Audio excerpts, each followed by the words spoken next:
Irrigation calendar ప్రకారం ప్రాజెక్టుల నిర్మాణం శంకుస్థాపనలు చేపట్టేలా చూడాలని ముఖ్యమంత్రి చంద్రబాబు నాయుడు అధికారులను ఆదేశించారు. ప్రాధాన్యత క్రమంలో ఈ ప్రాజెక్టులను పూర్తి చేసేలా చర్యలు తీసుకోవాలని దిశానిర్దేశం చేశారు. పోలవరం స్పిల్వే దిగువన ఐకానిక్ బ్రిడ్జి నిర్మాణం చేపట్టాలని, బెస్ట్ టూరిజం ప్రాంతంగా పోలవరం ఐకానిక్ బ్రిడ్జి నిర్మాణం కావాలని సీఎం సూచించారు. ఎల్ నినో లాంటి పరిస్థితుల నేపథ్యంలో ముందస్తు అంచనాలను సిద్ధం చేసుకుంటూ పంటలు వేసేలా రైతులను సమాయత్తం చేయాలన్నారు. రాష్ట్ర సచివాలయంలో పోలవరం సహా రాష్ట్రంలోని సాగునీటి ప్రాజెక్టులపై ముఖ్యమంత్రి చంద్రబాబు నాయుడు సమీక్షించారు. దీంట్లో భాగంగా ఇరిగేషన్ క్యాలెండర్ అంశంపై చర్చించారు. గతంలో ప్రకటించిన ప్రాజెక్టులు కాకుండా ప్రాధాన్యత కలిగిన మరో 11 ప్రాజెక్టుల పనులు కూడా చేపట్టాలని సీఎం అధికారులకు స్పష్టం చేశారు. ఆ మేరకు ఆ 11 ప్రాజెక్టులను ఇరిగేషన్ క్యాలెండర్లో చేర్చాలని ముఖ్యమంత్రి అధికారులను ఆదేశించారు. ఈ ప్రాజెక్టులకు అవసరమైన భూసేకరణ, సివిల్ వర్క్స్ వంటి వాటికి ఎలాంటి నిధుల కొరత లేకుండా చూడాలని ముఖ్యమంత్రి ఆర్థిక శాఖ అధికారులను సూచించారు. గతంలో ప్రకటించిన 25 సమీక్షల్లో ప్రకటించిన 11 ప్రాజెక్టులను ప్రాధాన్యత ప్రాజెక్టులుగా తీసుకుని ప్రకటించిన ఇరిగేషన్ క్యాలెండర్కు అనుగుణంగా పనులు చేపట్టాలని సీఎం చంద్రబాబు అధికారులను ఆదేశించారు. ప్రతి నెల పోలవరం పనుల పురోగతిపై సమీక్షిస్తానని, ఈసీఆర్ఎఫ్ డ్యామ్ గ్యాప్ 1-2 పనులు చెప్పిన సమయానికి పూర్తి చేయాల్సిందేనన్నారు.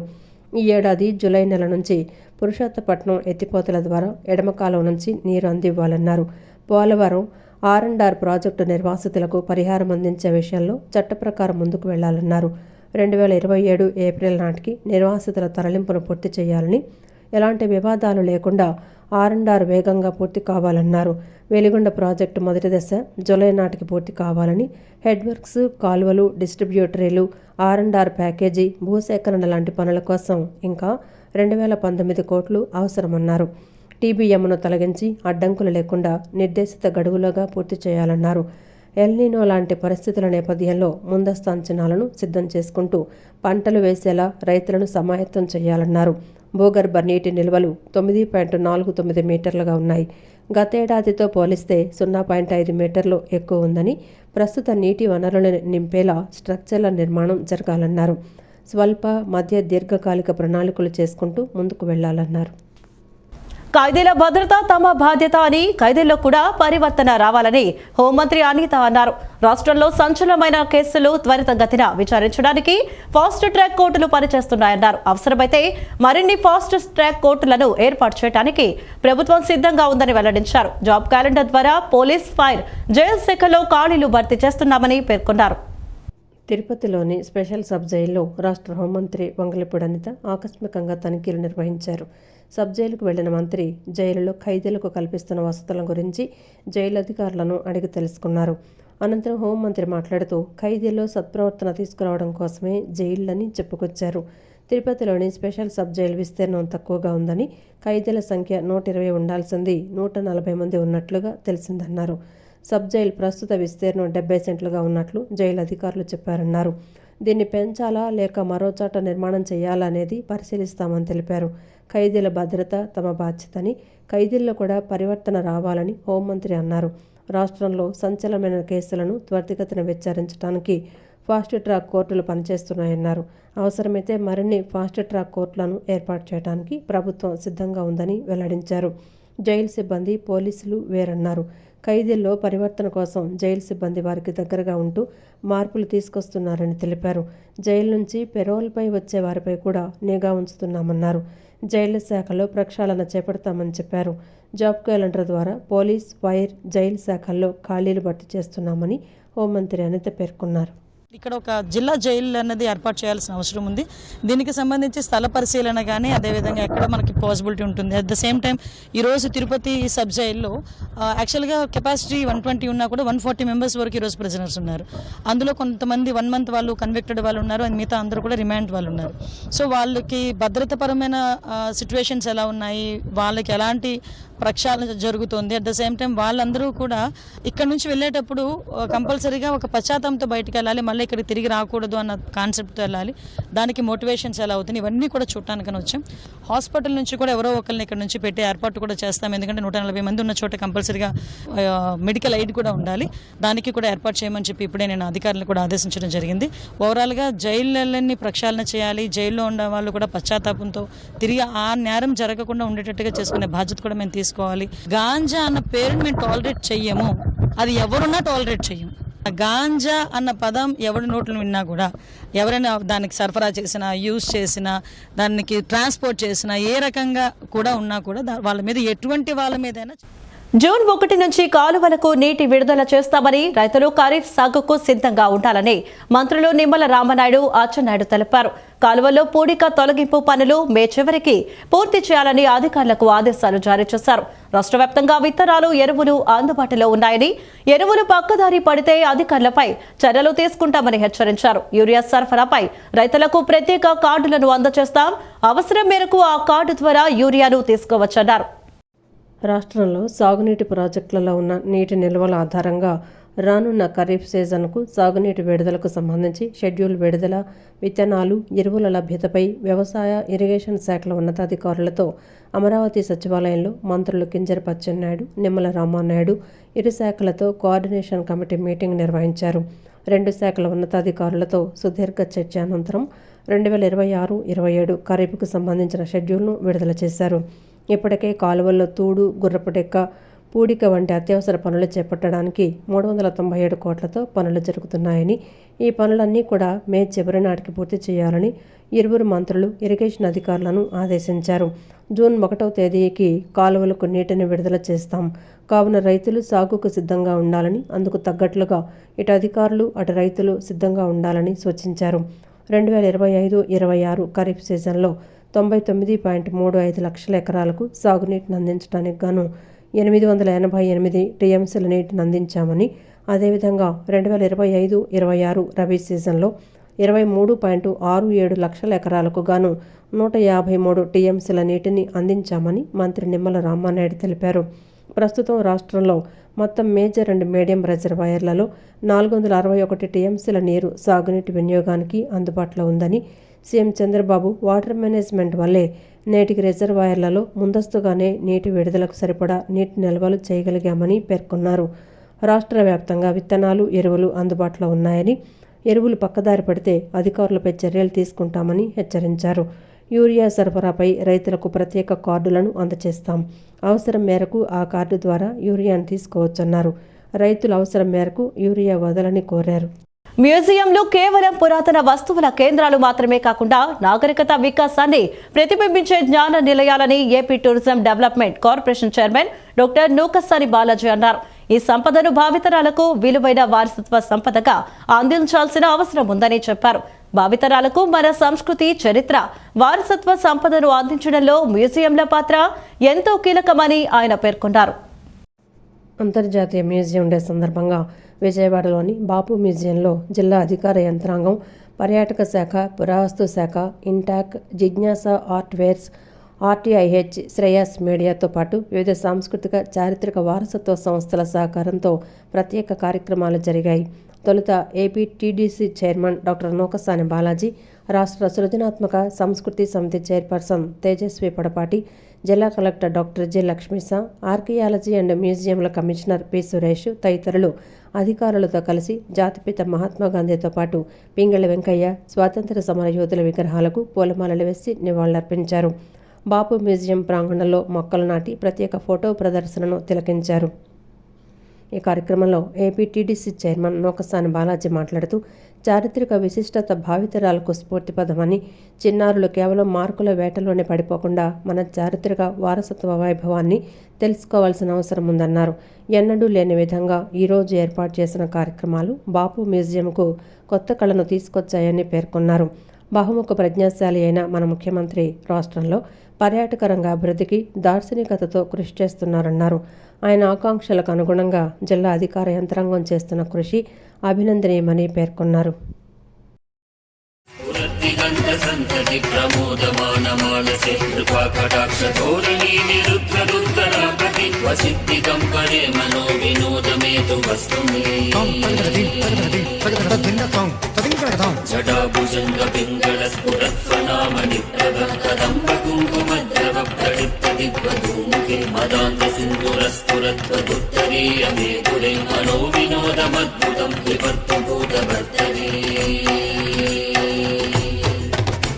సహస్రో విమోచన ప్రవృత్య శేషలేఖ శేఖర రసూలధూళి ఘోరుని విదూషరా క్రీటపు భుజంగరాజ.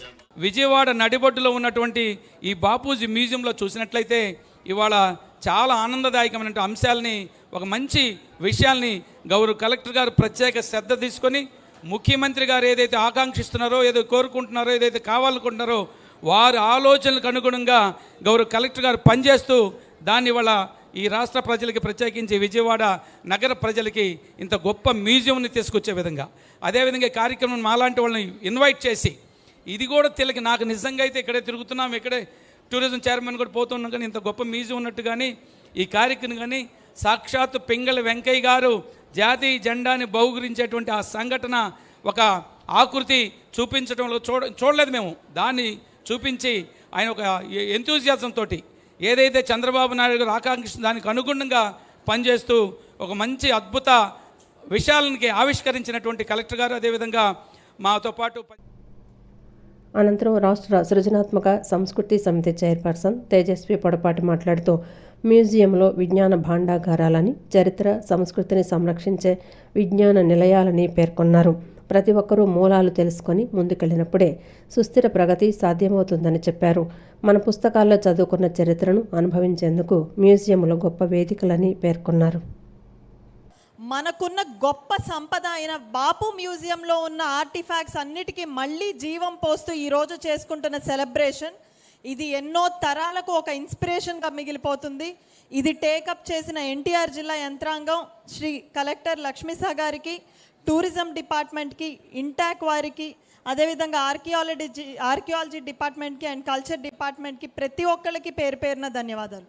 మ్యూజియం అనగానే మనం అదేదో పాత వస్తువులు ఉంటాయి, కొత్తవి ఏమన్నా టెక్నాలజీ వస్తే ఇమీడియట్గా వెళ్తాం, కానీ మ్యూజియం అనగానే పాత వస్తువుల ప్రదర్శనశాల, మనం వెళ్ళే పనే ఉంది, అందులో మనం కొత్తగా తెలుసుకునేది ఏముంది అనుకుంటారు.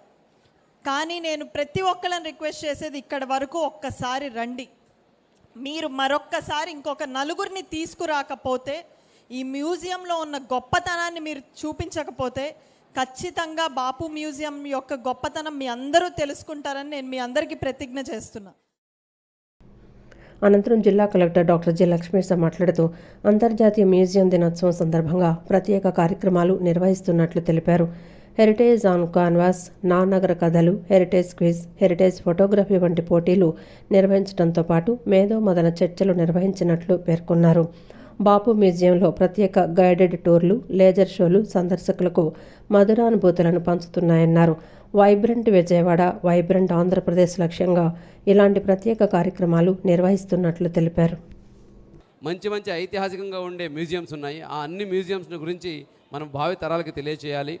ఇటు archaeology department, tourism department, cultural department ఎంత ఎఫర్ట్ పెట్టి వాటిని ఎంత ప్రిజర్వ్ చేసినా కూడా పబ్లిక్ దాన్ని ఆహ్వాదించకపోతే, పబ్లిక్ దాని గురించి తెలుసుకోలేకపోతే, పబ్లిక్ దాన్ని నెక్స్ట్ జనరేషన్కి చెప్పకపోతే అది అక్కడే ఆగిపోతుంది. కాబట్టి పబ్లిక్ పార్టిసిపేషన్, జన్ భాగీదారి అంటాం దీన్ని, ఇది చాలా అవసరం. ఇదే నేపథ్యంలో గౌరవ ముఖ్యమంత్రి వారు ఎప్పుడు చెప్తుంటారు, P4 public private and peoples partnership అని చెప్తారు. సో ఇది ప్రతి ఒక్కటికి వర్తిస్తుంది. మనము మన వారసత్వాన్ని, మనలో ఉన్న కళని, సంస్కృతిని ముందుకి భావతరాలకు తీసుకెళ్లాలంటే పబ్లిక్ పార్ట్నర్షిప్ చాలా ఇంపార్టెంట్. దాంట్లో భాగంగా గౌరవ ముఖ్యమంత్రులు అయితేనేంటి, ఉప ముఖ్యమంత్రులు అయితేనేంటి మనకి ఎప్పటికప్పుడు దిశానిర్దేశాలు ఇస్తూ మన వారసత్వాన్ని కాపాడుకుంటూ భావి తరాలని ఉత్తేజనపరుస్తూ దాన్ని మనకు కంటిన్యూ చేసుకుంటూ, అలాగే ఏ ప్రకారంగా సమాజానికి మనం అది వెలుగునిస్తుంది అది ముందుకు తీసుకెళ్ళాలని చెప్తుంటారు. మన జిల్లాలో మీకు అందరికీ తెలుసు, కొండపల్లి బొమ్మలు ఎంత వారసత్వంగా హెరిటేజ్గా ఉన్న ఒక గుర్తింపు, దానికి జియోగ్రఫికల్ ఇండికేషన్ కూడా వచ్చింది. 400 సంవత్సరాల వారసత్వం. అటువంటి కొండపల్లి బొమ్మల్ని కూడా ప్రమోట్ చేస్తూ అక్కడ ఉన్న కొండపల్లి కళాకారులకి జీవనోపాధితో పాటు వాళ్ళకి సాంకేతికంగా అలాగే మార్కెట్ పరంగా కూడా పెంపొందించడానికి రాష్ట్ర ప్రభుత్వం ఎంతో కృషి చేస్తూ ఉంది. ఇంధన పొదుపు చర్యలో భాగంగా డివిజన్లో సైకిల్ పై పర్యటించడం వల్ల అనేక మందితో కలిసి మాట్లాడడానికి, వారి సమస్యలు తెలుసుకోవడానికి దోహదపడుతోందని విజయవాడ తూర్పు నియోజకవర్గం ఎమ్మెల్యే గద్దె రామ్మోహన్ అన్నారు. సైకిల్ పై పర్యటించడం గొప్ప అనుభూతిని కల్పిస్తోందని చెప్పారు. అవకాశం ఉన్న వారందరూ కూడా నడిచి వెళ్లడం, సైకిల్ పై వెళ్లడం వల్ల మనుషులకు దగ్గర అవుతారు, జాతీయ సమస్యలకు తమ వంతు సహాయం చేస్తున్నట్లు అవుతుందన్నారు. కేంద్ర రాష్ట్ర ప్రభుత్వాలు ప్రకటించిన ఇంధన పొదుపు చర్యల్లో భాగంగా విజయవాడ తూర్పు నియోజకవర్గ ఎమ్మెల్యే గద్దె రామ్మోహన్ డివిజన్ పర్యటనలు సైకిల్ పైన చేస్తున్నారు. ప్రతి శుక్రవారం నో వెహికల్ డేగా ప్రభుత్వం ప్రకటించిందని, ఆ రోజు నియోజకవర్గంలోని కార్యక్రమాలకు సైకిల్ పైనే వెళ్లిన ఎమ్మెల్యే శనివారం కూడా సైకిల్ పైనే స్వచ్ఛాంధ్ర స్వర్ణాంధ్ర కార్యక్రమంలో పాల్గొన్నారు. నేడు 13వ డివిజన్లో ఎమ్మెల్యే సైకిల్పై పర్యటించారు. తన ఇంటి దగ్గర నుంచి సైకిల్పై బయలుదేరి మార్గమధ్యంలో అందరినీ పలకరించుకుంటూ వారి సమస్యలను అడిగి తెలుసుకున్నారు. పారిశుద్ధ్య నిర్వహణ గురించి పారిశుద్ధ్య కార్మికులతో మాట్లాడారు. ఇతర ప్రాంతాల నుంచి ముంజలు తీసుకొచ్చి విక్రయిస్తున్న వారితో మాట్లాడారు. ఎక్కడి నుంచి వస్తున్నారు, ఎక్కడి నుంచి తీసుకొస్తున్నారు, రోజుకి ఎంత విక్రయిస్తున్నారు, ఎంత మిగులుతుంది అనేది అడిగి తెలుసుకున్నారు. మార్గమధ్యంలో కార్మికులు, చిరు వ్యాపారులు, స్థానికులతో మాట్లాడి వారి సమస్యలను అడిగి తెలుసుకున్నారు. పట్టాలు కప్పకుండా ఇసుక తీసుకువెళ్తున్న ట్రాక్టర్ డ్రైవర్లను ఆపి పట్టా కప్పకపోవటం వల్ల వెనుక వచ్చే వారిపై ఇసుక పడి ఇబ్బందులు పడతారని, తప్పనిసరిగా పట్టా కప్పాలని సూచించారు. అనంతరం ఎమ్మెల్యే మాట్లాడుతూ సైకిల్పై డివిజన్లో పర్యటించడం వల్ల అనేక మందితో మాట్లాడటానికి, వారి సమస్యలు తెలుసుకోవడానికి అవకాశం లభించిందన్నారు. ఇసుక ట్రాక్లు వెళ్తూ ఉన్నాయి, దాని మీద కవర్ లేకుండా వెళ్తూ ఉన్నాయి. అంటే నేను వారు రిక్వెస్ట్ చేయడం జరిగింది, ఎందుకని ఇట్లా కవర్ లేకుండా వస్తున్నాయంటే ఇక్కడ చాలా దగ్గర నుంచే తీసుకొస్తున్నామని. దగ్గర నుంచి తీసుకొచ్చినా దూరం నుంచి తీసుకొచ్చినా ఎవరికైనా ప్రమాదం జరిగితే ప్రాణాపాయం జరుగుతుంది. ఎందుకంటే గాలి వేసిందంటే ఇసుక అట్లా లేచి వెనకాల ఉన్న స్కూటర్ల మీద వస్తున్న వాళ్ళు, సైకిళ్ళ మీద వస్తున్న వాళ్ళు వాళ్ళ కళ్ళలో పడిందంటే, అది ఏదైనా వాళ్ళు కళ్ళలో పడగానే ఆ స్కూటర్ తిరగబడితే తల దెబ్బ తగిలితే ఎంత ప్రమాదం ఒకసారి గ్రహించమని చెప్పాను. అది దూరం నుంచి 100 కిలోమీటర్ నుంచి వస్తున్నారా, లేకపోతే 1/2 కిలోమీటర్ నుంచి వస్తున్నారా, దాని కాదు, 1/2 కిలోమీటర్ల చాలు ఒక ప్రాణం పోవటానికి. సో వారిని కూడా కన్విన్స్ చేయడం జరిగింది. అదేవిధంగా చెత్త డంపింగ్ విధానం వీటన్నిటిని కూడా ఒకసారి పరిశీలించడం జరిగింది. ఇంకా కూడా ఇక్కడ కొన్ని ప్రాంతాల్లో పట్టాలు ఇవ్వాల్సిన అవకాశం ప్రభుత్వానికి ఉంది. వాళ్ళకి కూడా పట్టాలు కావాల్సిన అవసరం వాళ్ళకి ఉంది. ఇవన్నీ కూడా సమస్యల్ని ఇవాళ మేము కూడా మా సొంతంగా పొదుపు చేస్తూ, ఏదైతే పెట్రోలు, డీజిలు, గ్యాస్ని పొదుపు చేయమని అటు కేంద్ర ప్రభుత్వం, ఇటు రాష్ట్ర ప్రభుత్వం పెద్దలు కూడా చెబుతున్నారు. కాబట్టి మేము సైకిల్ మీదే తిరుగుతూ ఇవన్నీ కూడా అడుగడుగునా పరిశీలించుకుంటాం. ఇప్పుడు కారు మీద వెళ్తే ఎక్కడికైతే మనం వెళ్ళదలుచుకున్నాం అక్కడికి వెళ్తాం, ఆ పని చూస్తాం, మళ్ళీ ఇంకోసారికి వెళ్ళిపోతాం. ఇక్కడ దారిలో రావటం వలన అనేకమైన సమస్యలు జరుగుతున్నాయి. అక్కడ ముఠా కార్మికులు తేలారు, వాళ్ళకున్న సమస్యలు చెప్పారు, వాళ్ళకున్న అలవాట్లు చెప్పారు, వాళ్ళకు వచ్చే ఆదాయం చెప్పారు. 1000 రూపాయల ఆదాయం వస్తుంది ఒకళ్ళకి, ఖచ్చితంగా వస్తుంది. మరి గత ప్రభుత్వంలో మాకు పనులే లేవు, ఈ ప్రభుత్వంలో నారా చంద్రబాబు నాయుడు గారు మళ్ళా ముఖ్యమంత్రి అయిన తర్వాత మాకు పనులు వచ్చాయి, మాకు రోజు 1000 రూపాయలు సంపాదించుకునే అవకాశం వచ్చింది. అందువలన చంద్రబాబు గారికి వాళ్ళు మరీ నమస్కారాలు తెలియజేశారు. అది ఒక బిట్ అయితే, వాళ్ళకు వచ్చిన సంపాదనలో ఎక్కువ వేరే ఆటికి వెళ్ళిపోవటం వలన కుటుంబానికి ఇచ్చేది తక్కువైతే ఆ కుటుంబంలో ఆ కుటుంబ స్త్రీ పోషణ ఇబ్బంది కలుగుద్దని చెప్పి అలాంటి అలవాట్లు తగ్గించుకుని మీరు ఇంట్లో అవసరాలకి, పిల్లల అవసరాలకి, పిల్లల సౌకర్యాల కోసం వాడండి. మీరు 1000 రూపాయలు సంపాదించుకున్నారంటే సుమారు నెలకు 25,000 రూపాయల జీతకాళ్ళతో సమానం. వాళ్ళకి ఖర్చు తక్కువ, ఆదాయం కూడా ఉంటుంది. దానివల్ల వాళ్ళు ఒక సక్రమైన మార్గం, క్రమశిక్షణతో ఆదాయాన్ని ఏ విధంగా వినియోగించుకోవాలో తెలుసుకోగలిగినా, లేకపోతే ఎవరన్నా చెప్పగలిగినా కూడా వాళ్ళకి వాళ్ళ అవసరాలే కాదు, వాళ్ళ పిల్లల అవసరాలు కూడా వాళ్ళే తీర్చుకోగలుగుతారు. సో ఇలాంటివన్నీ కూడా దారిలో అందరినీ కలుసుకుంటూ రావడం జరిగింది. సో ఏదైతే ఇది పొదుపు కోసం ఏర్పాటు చేసిన కార్యక్రమం సైకిల్ మీద వెళ్ళటం వలన ప్రతి మనిషి కూడా టచ్ అయ్యి, ప్రతి మనిషిని కూడా విష్ చేసుకుంటూ, ఎవరైనా ఆపి సమస్యలు చెబితే ఆ సమస్యలు నోట్ చేసుకుంటూ రావటం ఇది గొప్ప అనుభూతిని కలిగిస్తూ ఉంది. బ్యాంకులలో ఫేక్ లేదా మ్యూల్ అకౌంట్ల ద్వారా 5.28 కోట్ల వరకు లోన్ తీసుకుని మోసం చేసిన కేసులో నిందితుడిని సైబర్ క్రైమ్ పోలీసులు అరెస్టు చేశారు. నిందితుడి వద్ద నుండి సుమారు 7 కోట్ల రూపాయల విలువైన వివిధ స్థిరాస్తులకు చెందిన 34 డాక్యుమెంట్స్లను, ఒక కారు, ఒక బైక్, 122 గ్రాముల బంగారం, 927 గ్రాముల వెండి, 9 ATM కార్డ్స్, 11,500 రూపాయల నగదును స్వాధీనం చేసుకుంటారు. కీలకమైన కేసును ఛేదించడంలో కీలకంగా వ్యవహరించిన అధికారులు, సిబ్బందిని సైబర్ క్రైమ్ డీసీపీ కృష్ణప్రసన్న అభినందించారు.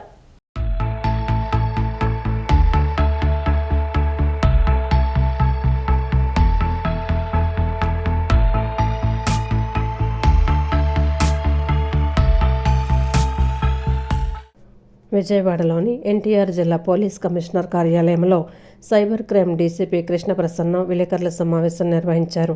సమావేశంలో ఆమె మాట్లాడుతూ విజయవాడలోని పలు యాక్సిస్ బ్యాంక్ శాఖల నుంచి 2019 సంవత్సరం నుండి 26 సేవింగ్ ఖాతాలను తెరిచి క్రెడిట్ కార్డుల ద్వారా వివిధ లోన్ రూపాలలో రుణాలు తీసుకొని వాటిని కట్టకుండా మోసం చేసి తప్పించుకొని తిరుగుతున్నాడని వచ్చిన ఫిర్యాదుపై కేసు నమోదు చేసి దర్యాప్తు చేపట్టామని తెలిపారు. దర్యాప్తులో భాగంగా ప్రత్యేక బృందాలకు రాబడిన పక్కా సమాచారం మేరకు సూర్యారావుపేట పోలీస్ స్టేషన్ పరిధిలో ముద్దాయి అయిన కృష్ణా జిల్లా గూడూరు గ్రామానికి చెందిన నీలం పవన్ కుమార్ను అదుపులోకి తీసుకొని విచారించడం జరిగిందన్నారు. అతని వద్ద నుండి వివిధ స్థిరాస్తులకు చెందిన 34 డాక్యుమెంట్స్లను, ఒక కారు, ఒక బైకు, 122 గ్రాముల బంగారం, 927 గ్రాముల వెండి, 9 ఏటీఎం కార్డులు, 11,500 నగదు స్వాధీనం చేసుకుని అరెస్టు చేయడం జరిగిందన్నారు. నిందితుడు నీలం పవన్ కుమార్ ఈ సేవలో పనిచేసే క్రమంలో జల్సాలకు అలవాటు పడ్డాడన్నారు. తనకొచ్చిన జీతం జల్సాలకు సరిపోక ఏ విధంగానైనా సులభంగా డబ్బు సంపాదించాలనే ఉద్దేశంతో తనకున్న కంప్యూటర్ పరిజ్ఞానాన్ని ఉపయోగించుకొని తప్పుడు శాలరీ స్లిప్స్, ఐడి కార్డులు మొదలైన బ్యాంకులలో లోన్ పొందటానికి అవసరమైన పత్రాలను తయారు చేశాడన్నారు. వాటిని ఉపయోగించి యాక్సిస్ బ్యాంక్ గుణదల బ్రాంచ్ నందు 9 ఫేక్ అకౌంట్స్ ద్వారా 1.76 కోట్ల రూపాయలు, ఏలూరు రోడ్డు బ్రాంచ్ నందు 10 ఫేక్ అకౌంట్స్ ద్వారా 1.32 కోట్ల రూపాయలు మరియు మెయిన్ బ్రాంచ్ నందు 7 ఫేక్ అకౌంట్స్ ద్వారా 2.20 కోట్ల రూపాయలు, మొత్తం 26 అకౌంట్ల ద్వారా సుమారు 5.28 కోట్ల రూపాయల వరకు లోన్ తీసుకుని వాటిని కట్టకుండా వచ్చిన డబ్బులతో జల్సాలు చేశాడన్నారు. ఇతనిపై గతంలో Gudur police station, Bandar town police station, Bhavanipuram police station, Krishnalanka police స్టేషన్లలో పలు కేసులున్నాయన్నారు. కీలకమైన కేసును ఛేదించడంలో కీలకంగా వ్యవహరించిన అధికారులను మరియు సిబ్బందిని అభినందించారు. ఇది సైబర్ క్రైమ్లో ఎందుకు రిపోర్ట్ చేయబడిందంటే ఇంపర్సనేషన్ చేశాడు అండ్ వేరే వాళ్ళ ఐడెంటిటీస్ని థెఫ్ట్ చేసి దాని ద్వారా ఖాతాలు ఓపెన్ చేశాడు. అలాగే మ్యూల్ అకౌంట్స్ ఓపెన్ చేసి ఆ మ్యూల్ అకౌంట్స్ ద్వారా బ్యాంక్ వాళ్ళని చీట్ చేసి అది తన సొంత లాభానికి యూజ్ చేసుకున్నాడు. కాబట్టి ఒక కేసు రిజిస్టర్ చేయడం జరిగింది. కేసు రిజిస్ట్రేషన్ చేసిన తర్వాత ఇతన్ని అరెస్ట్ చేయడం జరిగింది ఆఫ్టర్ క్యారింగ్ అవుట్ ఇన్వెస్టిగేషన్. ఇది మోడస్ ఆపరండి. మాకు ఇన్వెస్టిగేషన్లో తేలింది ఏంటంటే ఈ పర్సన్ ఎవరైతే ఉన్నారో అంతకుముందు 2019 ఆ ప్రాంతం వరకు 2019 నుంచి 20 వరకు he used to work as మీ సేవాలో అని పనిచేసేవాడు. 2017లోనే ఉద్యోగం వచ్చినట్టుంది మీ సేవాలో, outsourcing job or something like that. So he had access to all the details మాట. ఎవరైతే ప్రజలు అతని వద్దకు వస్తారో ఫర్ సర్వీసెస్ వాళ్ళతోని బాగా పరిచయాలు పెంచుకున్నాడు. పట్మట మీ సేవలో పనిచేసేవాడు అతను. సో పెంచుకొని వాళ్ళతో పరిచయాలు పెంచుకొని వాళ్ళ యొక్క ఐడెంటిటీస్ తీసుకునేవాడు. అంటే ఓటర్ ఐడీస్ తీసుకునేవాడు. ఓటర్ ఐడీస్ తీసుకొని మీకు ఈ ఓటర్ ఐడి ఎందుకని అడిగితే వాళ్ళు ఈ ఓటర్ ఐడిలోనే మీకు ఓటు హక్కు ఉందా లేకపోతే ఇంకేమైనా చేంజెస్ ఉన్నాయా ఏమనేది చూడడానికి నేను తీసుకుంటానని చెప్పి వాళ్ళ దగ్గర తీసుకోవడం.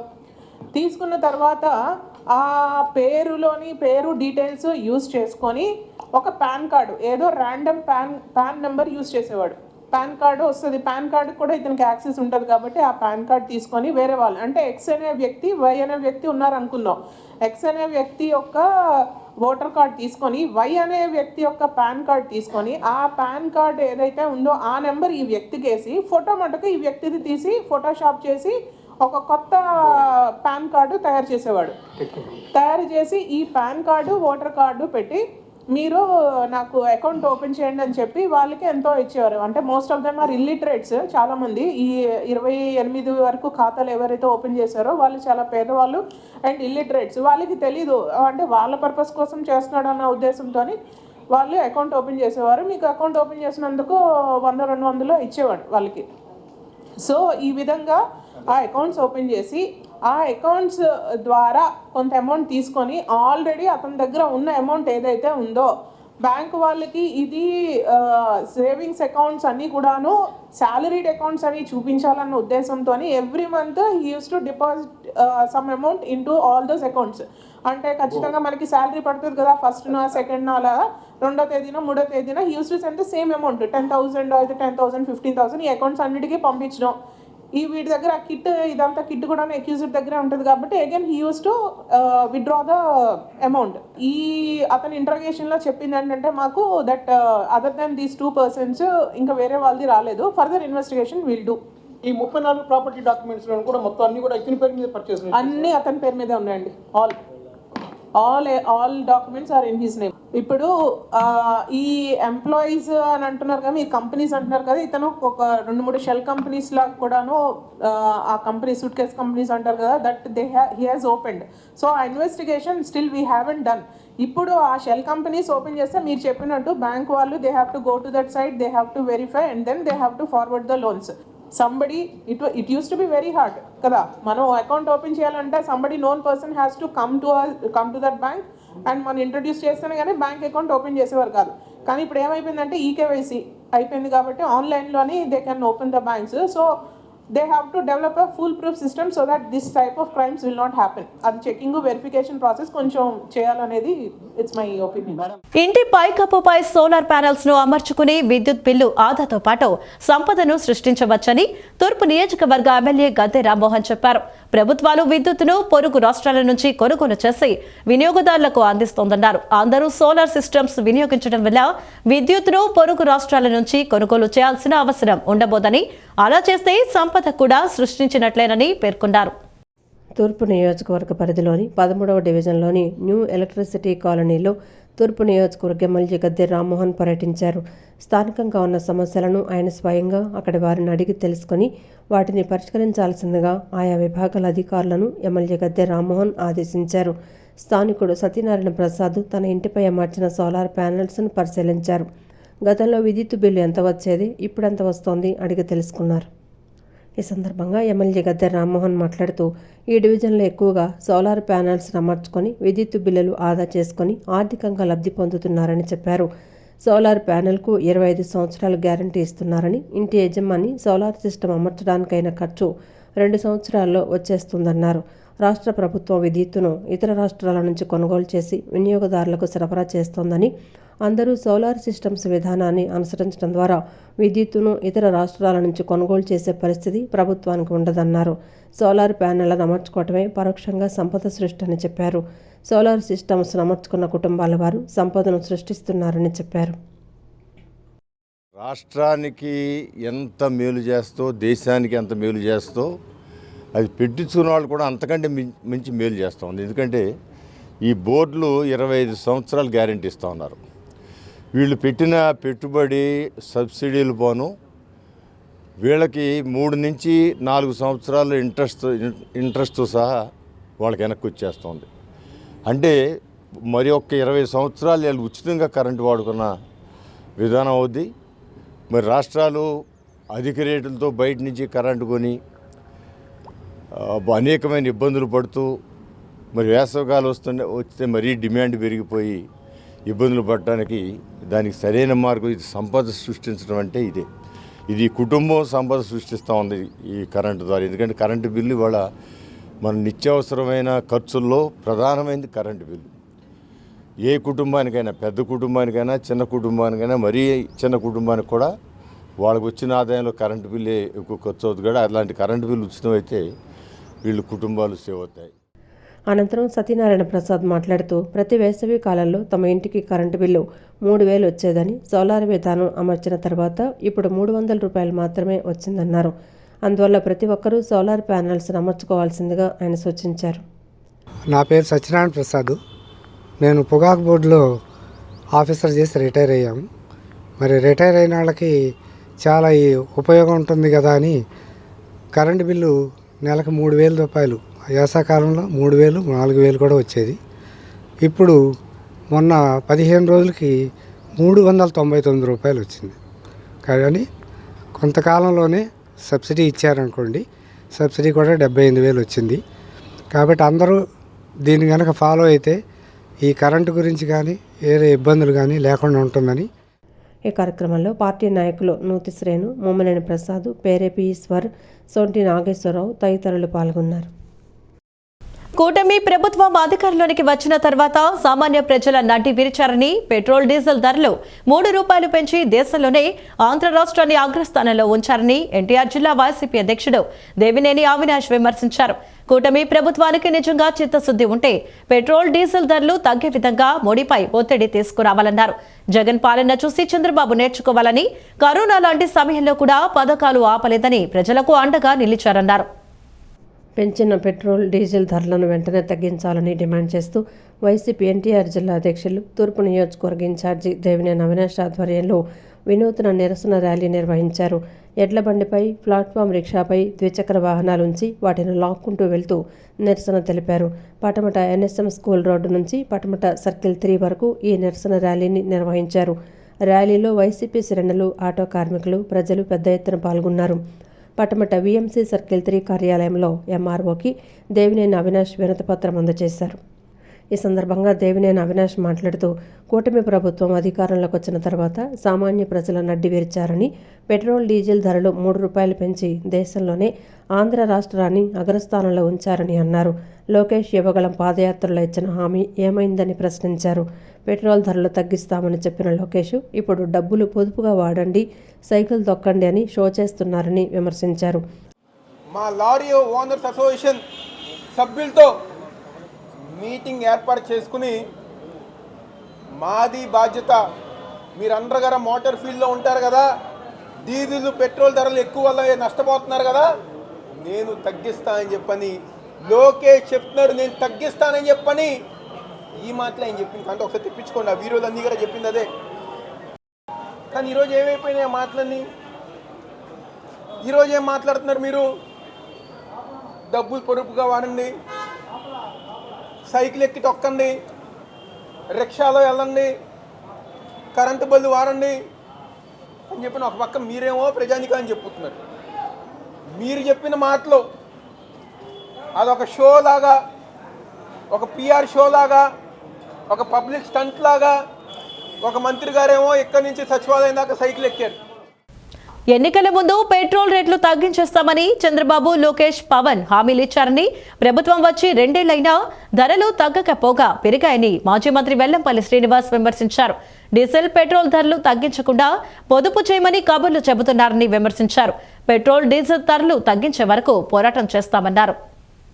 పెట్రోల్, డీజిల్ ధరల పెంపును వ్యతిరేకిస్తూ మాజీ మంత్రి, పశ్చిమ నియోజకవర్గ వైసీపీ ఇన్ఛార్జి వెల్లంపల్లి శ్రీనివాస్ ఆధ్వర్యంలో పశ్చిమ నియోజకవర్గం భవానీపురంలోని తహసీల్దార్ కార్యాలయం వద్ద నిరసన కార్యక్రమాన్ని నిర్వహించారు. ధరలు తగ్గించాలంటూ నినాదాలు చేశారు. అనంతరం ఎంఆర్ఓకు వినతిపత్రం అందజేశారు. ఈ సందర్భంగా ఆయన మాట్లాడుతూ పెట్రోల్, డీజిల్ ధరలు తగ్గిస్తామని ఎన్నికల ముందు హామీలు ఇచ్చిన చంద్రబాబు, లోకేష్, పవన్ కళ్యాణ్ 2 ఏళ్లవుతున్న హామీని అమలు చేయడంలో విఫలమయ్యారన్నారు. ధరలు తగ్గించకపోగా పొదుపు చేయమని కబుర్లు చెప్తున్నారని తెలిపారు. ఆయిల్ ధరలు, నేరాలు, ఘోరాల్లో ఏపీ మొదటి స్థానంలో ఉందన్నారు. మోదీ చెప్పిన పొదుపును చంద్రబాబు, లోకేష్ ఎందుకు పాటించడం లేదని ప్రశ్నించారు. నెల నెలా పెన్షన్లు పంపిణీ పేరుతో లక్షల రూపాయలతో సమావేశాలు నిర్వహిస్తున్నారని, ఆ ఖర్చులు తగ్గించుకోవాలన్నారు. తక్షణమే పెట్రోల్, డీజిల్ ధరలు తగ్గించాలని, తగ్గించలేని పక్షంలో చంద్రబాబు, లోకేష్, పవన్ కళ్యాణ్ క్షమాపణ చెప్పాలన్నారు. లేని పక్షంలో పెట్రోల్, డీజిల్ ధరలు తగ్గే వరకు పోరాటం చేస్తామన్నారు. ఈరోజు పెన్షన్ రేట్ల ద్వారా సుమారు ప్రతి సంవత్సరం రాష్ట్రంలో 3,391 కోట్ల రూపాయలు ప్రజల మీద భారం పడే అవకాశం ఉంది. 3,391 కోట్ల రూపాయలు.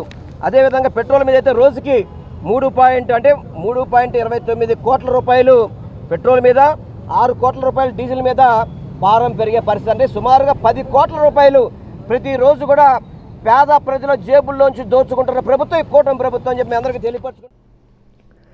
అనంతరం మాజీ మేయర్ రాయన భాగ్యలక్ష్మి మాట్లాడుతూ ఎన్నికల సమయంలో పెట్రోల్ బంకుల వద్ద సెల్ఫీలు దిగారని, ఇప్పుడు ఏమైపోయాయి మీ సెల్ఫీలని ప్రశ్నించారు. రాష్ట్రంలో సామాన్యులు బతికే పరిస్థితి లేదన్నారు. ధరలు పెరిగిపోయి జనం నానా అవస్థలు పడుతున్నారని, చంద్రబాబు, లోకేష్, పవన్ స్పెషల్ ఫ్లైట్లలో తిరుగుతున్నారని విమర్శించారు. 113 రూపాయల 67 పైసలు ఈరోజు ఆంధ్ర రాష్ట్రంలోన ఎందుకు ఇంత పెరగాల్సి వచ్చింది? గతంలోన ఇదే నారా లోకేష్, ఇదే నారా చంద్రబాబు నాయుడు గారు ప్రతి ఒక్క ఏదైతే పెట్రోల్ బంకులు ఉన్నాయో పెట్రోల్ బంకుల దగ్గరికి వెళ్ళి సెల్ఫీలు దిగి మీరు ఆంధ్ర రాష్ట్రం మొత్తం ఊదరగొట్టుకొని తిరిగారే, మీరు చిరత భజన చేసుకొని తిరిగారే, మేము వస్తే పూర్తి స్థాయిలో పెట్రోల్, డీజిల్ ధరలు నియంత్రిస్తాం, మేము ఏదైతే 27 రూపాయలు ఇక్కడ ట్యాక్స్ పడుతుందో అది అందులో 50% మేము తగ్గిస్తామని చెప్పుకొని తిరిగారే. మరి ఈరోజు మీరు ఇచ్చిన వాగ్దానాలు ఏమైనాయి? కూటమి నేతలు ఎన్నికలకు ముందు ఒక మాట, అధికారంలోనికి వచ్చిన తర్వాత ఒక మాట మాట్లాడుతున్నారని మాజీ ఎమ్మెల్యే మల్లాది విష్ణు విమర్శించారు. కూటమి అధికారంలోకి వస్తే ధరలు తగ్గిస్తామన్న చంద్రబాబు, పవన్ కళ్యాణ్, లోకేష్లు హామీలు అధికారంలోకి వచ్చిన తర్వాత ఏమయ్యాయని ప్రశ్నించారు. పెట్రోల్, డీజిల్ ధరల పెంపుతో ప్రజలపై 3,200 కోట్ల రూపాయల భారం పడుతోందని తెలిపారు. పెట్రోల్, డీజిల్ ధరల పెంపును నిరసిస్తూ విజయవాడ సెంట్రల్ నియోజకవర్గం మాజీ ఎమ్మెల్యే మల్లాది విష్ణు ఆధ్వర్యంలో నిరసన కార్యక్రమాన్ని నిర్వహించారు. గాంధీనగర్లోని ధర్నా చౌక్ వద్ద నిర్వహించిన కార్యక్రమంలో మల్లాది విష్ణు, మాజీ డిప్యూటీ మేయర్ అవుతుశ్రీ శైలజ, వైసీపీ శ్రేణులు పాల్గొన్నారు. పెట్రోల్, డీజిల్ ధరలు తగ్గించాలంటూ నినాదాలు చేశారు. ఆటోకు తాడు కట్టి లాక్కుంటూ ఎంఆర్ఓ కార్యాలయం వరకు వెళ్లారు. ఎంఆర్ఓకి వినతిపత్రం అందజేశారు. ఈ సందర్భంగా ఆయన మాట్లాడుతూ పెట్రోల్పై పన్ను, రోడ్డుపై సెస్సు విధిస్తున్నారని, ఇది చంద్రబాబు మోసానికి, అధికార దాహానికి, లోకేష్ ఎన్నికల్లో ఇచ్చిన హామీని అమలు చేయకపోవడానికి పెరిగిన పెట్రోల్, డీజిల్ ధరలే ఉదాహరణని అన్నారు. పెట్రోల్, డీజిల్ ధరలు పెరగటం వల్ల రైతులు, ఆక్వా రైతులు, ఉద్యోగస్తులు, కార్మికులందరూ ఇబ్బంది పడుతున్నారని చెప్పారు. తెలుగుదేశం ప్రభుత్వం ధరలు పెంచేసి ప్రజల జేబులకు చిల్లులు వేస్తోందన్నారు. ఏడాదికి 1,200 కోట్ల రూపాయలు పెట్రోల్, 2,200 కోట్ల రూపాయలు డీజిల్పై మొత్తం 3,400 కోట్ల రూపాయల భారం పడిందని చెప్పారు. ఎన్నికల మేనిఫెస్టోలో పెట్టి అమలు చేయనటువంటి నైజానికి ఈ పెట్రోల్, డీజిల్ రేట్లే ఒక ఉదాహరణ అని చెప్పి కూడా వైఎస్ఆర్ కాంగ్రెస్ పార్టీ చెప్తుంది. పెట్రోల్, డీజిల్ రేట్లు పెంచితే పెట్రోల్, డీజిల్ రేట్లు పెరగడం మూలంగా ఆక్వా రైతులు ఇబ్బంది పడతారు, వ్యవసాయం చేసుకునేటటువంటి రైతులు ఇబ్బంది పడతారు, ట్రాక్టర్ ఉపయోగించేటటువంటి రైతులు ఇబ్బంది పడతారు. దీంతోపాటు ఉద్యోగస్తులు ప్రతిరోజు కూడా సుదూర ప్రాంతాలకు వెళ్ళేటటువంటి ఉద్యోగస్తులు, నగరం నుంచి పక్క చుట్టుపక్కలకు వెళ్ళేవాళ్ళు, నగరంలో ఉండేటటువంటి వాళ్ళు, ఈ ఉద్యోగస్తులందరూ కూడా ఈ సామాన్య మధ్యతరగతి వర్గాలకు సంబంధించినటువంటి వాళ్ళు కూడా ఈ పెట్రోల్, డీజిల్ అత్యధికమైనటువంటి రేట్లు ఉన్నదానికి జేబులు లూటీ చేస్తుంది కూటమి సర్కార్. Andhra Pradesh public transport department APPTD national Mazdoor unity association రాష్ట్ర కమిటీ పిలుపు మేరకు ఈ నెల 20-21వ తేదీల్లో రాష్ట్ర వ్యాప్తంగా డిమాండ్స్ డే, గేట్ మీటింగ్స్ ను నిర్వహించనున్నట్లు APPTD national Mazdoor committee union association రాష్ట్ర ఉపాధ్యక్షుడు కేఏవి శ్రీనివాసరావు తెలిపారు. విద్యుత్, ఎలక్ట్రికల్ బస్సులను కేవలం ఆర్టీసీ లేదా ప్రభుత్వం ద్వారానే కొనుగోలు చేయాలని, ఆ బస్సులను ఆర్టీసీ సిబ్బందితోనే నిర్వహించేలా ప్రభుత్వం తక్షణమే చర్యలు తీసుకోవాలని కోరారు. Andhra Pradesh public transport department APPTD national Mazdoor unity association రాష్ట్ర కమిటీ పిలుపు మేరకు తమ సమస్యల పరిష్కారం కోసం ఈ నెల 20-21 తేదీల్లో నిర్వహించనున్న నిరసన కార్యక్రమానికి సంబంధించిన వివరాలు వెల్లడించేందుకు విజయవాడ పాత బస్టాండ్ వద్ద విలేకరుల సమావేశం నిర్వహించారు. సమావేశంలో ఎన్ఎంయూఏ రాష్ట్ర ఉపాధ్యక్షుడు కేఏవి శ్రీనివాసరావు, విజయవాడ జోనల్ అధ్యక్షుడు ఏవి రామారావు, ఎన్టీఆర్ జిల్లా అధ్యక్షుడు సిహెచ్ రామకృష్ణారావు, గవర్నర్పేట 2 డిపో అధ్యక్షుడు ఎన్ చంద్రమోహన్, గవర్నర్పేట 1 డివిజన్ అధ్యక్షుడు మురళి పాల్గొని మాట్లాడారు. విద్యుత్, ఎలక్ట్రికల్ బస్సులను కేవలం ఆర్టీసీ లేదా ప్రభుత్వం ద్వారానే కొనుగోలు చేయాలని, ఆ బస్సులను ఆర్టీసీ సిబ్బందితోనే నిర్వహించేలా ప్రభుత్వం తక్షణమే చర్యలు తీసుకోవాలని కోరారు. స్త్రీశక్తి బస్సులలో ప్రస్తుతం అమల్లో ఉన్న 0 టికెట్ ఇచ్చే విధానాన్ని నిలుపుదల చేయాలని, మిగతా ప్రయాణికులకు మాత్రమే టికెట్స్ ఇచ్చే విధంగా మార్పులు చేసి కండక్టర్లపై ఉన్న విపరీతమైన పని భారాన్ని తగ్గించాలని కోరారు. తక్షణమే పీఆర్సీ కమిటీని నియమించి ఐఆర్ను వెంటనే ప్రకటించాలన్నారు. దీర్ఘకాలంగా పెండింగ్లో ఉన్న 4 డిఏలను, అరియర్స్, లీవ్ ఎన్కాష్మెంట్ వెంటనే విడుదల చేయాలన్నారు. ప్రయాణికుల రద్దీకి సరిపడా కొత్త బస్సులను వెంటనే కొనుగోలు చేయాలని, అలాగే సంస్థలలో అన్ని కేటగిరీల్లో ఖాళీగా ఉన్న పోస్టులను త్వరగా భర్తీ చేయాలన్నారు. ఉద్యోగ విరమణ చేసిన, విధి నిర్వహణలో చనిపోయిన సిబ్బంది కుటుంబాలకు అందవలసిన సెటిల్మెంట్స్ను ఎలాంటి ఆలస్యం లేకుండా వెంటనే పూర్తి చేయాలని కోరారు. మెడికల్ ఫెసిలిటీ ఇదివరకు మాకు అన్లిమిటెడ్గా ఏపీఎస్ఆర్టీసీ ద్వారా, రిఫరల్ హాస్పిటల్ ద్వారా మాకు ట్రీట్మెంట్ జరిగేది. అది హార్ట్ అటాక్ వచ్చినా, లేదా పారాసిస్ వచ్చినా, ఇంకోటి వచ్చినా, క్యాన్సర్ అయినా, ఎన్ని లక్షలైనప్పటికీ అది కార్పొరేషన్ బరాయించి ఆ రోజు ట్రీట్మెంట్ చేసే పరిస్థితి. ఈ రోజున ఈహెచ్ఎస్లో మమ్మల్ని కలిపి, గవర్నమెంట్లో కలిపి ఉన్న ఫెసిలిటీ ఊడదీసి మరి ఏ హాస్పిటల్కి వెళ్ళాలో తెలియని పరిస్థితుల్లో, కనీసం లీవ్ దొరకని పరిస్థితుల్లో, కనీసం ట్రీట్మెంట్ దొరక్క మరి మా యొక్క ఏదైతే విన్నపాలు ఉన్నాయో అవి కూడా పట్టించుకునే హాస్పిటల్ లేక, ఏ హాస్పిటల్ ఏ ట్రీట్మెంట్ తెలియక ఈరోజు ఇబ్బంది పడతా ఉన్నాం. దాదాపుగా అన్ని రూట్లలో కూడా మరి ప్రయాణికుల సంఖ్య డబుల్ అయింది. బస్సుల సంఖ్య తగ్గింది, ట్రిప్పుల సంఖ్య తగ్గింది. ఎక్కడ చూసినా కూడా దాదాపు 60 ఓవర్ ఉన్న బస్సులో 120 ఓవర్కి వెళ్ళిపోయి దాదాపు 60 మంది ప్రయాణికులు ఉన్న బస్సులో 120 మంది ప్రయాణికులతో మేము సర్వీస్ చేస్తున్నాము. మరి దాదాపుగా డ్యూటీ మొత్తం మీద 700 టికెట్లు కొడితే 600 టికెట్లు, శ్రీశక్తి టికెట్లు కొడితే 100 టికెట్లు కేవలం మరి మగవారికి కానీ వేరే స్టేట్ ఆడపిల్లలకు కొడుతున్నాం. మరి ఆ సమయంలో పొరపాటున ఆడవాళ్ళకి వెళ్ళి శ్రీశక్తి బట్టలు మగవాళ్ళ మీద వెళ్ళి మరి శ్రీశక్తి టికెట్ వెళ్ళినప్పుడు మరి అవి కూడా కేసులు అవుతున్నాయి. దాని మీద గవర్నమెంట్ మేనేజ్మెంట్ చూసుకోకుండా ఇప్పుడు వరకు వెళ్ళి ఇప్పుడు అవి కెప్టెన్ డ్యూటీ అని డిపోస్పేర్ అని పెట్టేసి అన్ని డిపోలో డ్యూటీలు ఆపేసి రాష్ట్ర ప్రభుత్వం అలాగే కేంద్ర ప్రభుత్వం ఏదైతే రాయితీలు ఇచ్చి కొనిపిస్తుందో దాన్ని మాకు కూడా ఇవ్వాలని, ఆ రాయితీలు ఇస్తే మేము కూడా కొని నడిపే ఏర్పాటు చేస్తామని చెప్పి సందర్భంగా చెప్తా ఉన్నాం. అలాగే టెక్నాలజీ ప్రకారం చూసుకుంటే ఏపీఎస్ఆర్టీసీ స్టార్ట్ అయినప్పుడు ఎర్ర బస్సు ఉండేది. ఈరోజు ల్యాప్టాప్ల మీద రిపేర్ చేసే పరిస్థితి ఏపీఎస్ఆర్టీసీలో ఉన్నప్పటికీ ఎక్కడా కూడా టెక్నికల్గా ఐఐటీ చేసిన వాళ్ళు ఎవరు లేరు. అప్పుడున్న మెకానికల్ ఇప్పుడు కూడా ఆర్టీసీలో ల్యాప్టాప్ మీద మెకానిజం చేసే స్థాయికి మన గ్యారేజీ ఉద్యోగస్తులు ఎదిగారు. కాబట్టి వ్యాపార రంగంలో అత్యున్నత స్థానంలో ఉన్న తాము సమాజానికి సేవ చేయాలన్న తలంపుతోనే విద్యా సంస్థలను అభివృద్ధి చేస్తున్నట్లు ఎస్కేపీబీబీ హిందూ హై స్కూల్స్ కమిటీ ప్రధాన కార్యదర్శి గోపిశెట్టి మల్లయ్య చెప్పారు. తమ విద్యా సంస్థలు కేజీ నుంచి పీజీ వరకు అత్యున్నత నాణ్యతా ప్రమాణాలతో విద్యా బోధన సాగిస్తున్నట్లు తెలిపారు.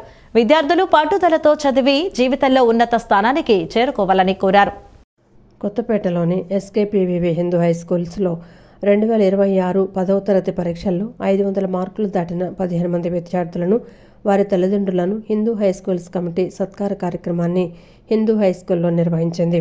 ఈ కార్యక్రమానికి ముఖ్య అతిథిగా SKPBB Hindu high schools committee ప్రధాన కార్యదర్శి గోపిశెట్టి మల్లయ్య, వైస్ ప్రెసిడెంట్ అన్నో రామకృష్ణారావు, కోశాధికారి డాక్టర్ గోళ్ల బాబా విజయ్ కుమార్, పాఠశాల secretary KLB Mohan Rao, Hindu high schools committee administrative అధికారి డాక్టర్ వి నారాయణరావు పాల్గొన్నారు.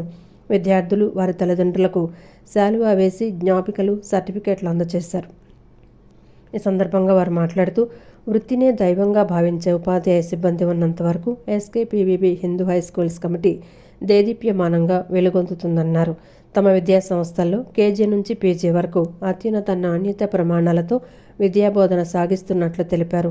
ఇటీవల ఉయ్యూరులో జరిగిన సిఏటీసీ ఎన్సీసీ క్యాంపులో best NCC officer, drill, range firing, అత్యుత్తమ డాన్స్ ప్రదర్శనలో బహుమతులు సాధించిన విజేతలకు బహుమతులు అందజేశారు. మా విద్యా సంస్థల ద్వారా ప్రతిభ కలిగిన విద్యార్థులకి అభినందించడానికి వచ్చే సమయం వచ్చినందుకు ఆనందపడుతున్నాము. ఇది మా విద్యార్థులకు ఇచ్చేటువంటి సత్కారం కాదు, వాళ్ళకి ప్రతిభకి ఇచ్చేటువంటి సత్కారము. కాబట్టి సమాజం అందరూ దీన్ని గుర్తించవలసి కోరుతున్నాము. సమాజం అందరూ కూడా ఈ వ్యవస్థని ఎంకరేజ్ చేయవలసిగా కోరుతున్నాము. ఈ విధానం అనేది మొట్టమొదటిసారిగా చేయడం బిగిన్ చేశాము. ఈ ఘనతంతా కూడా మా కమిటీది.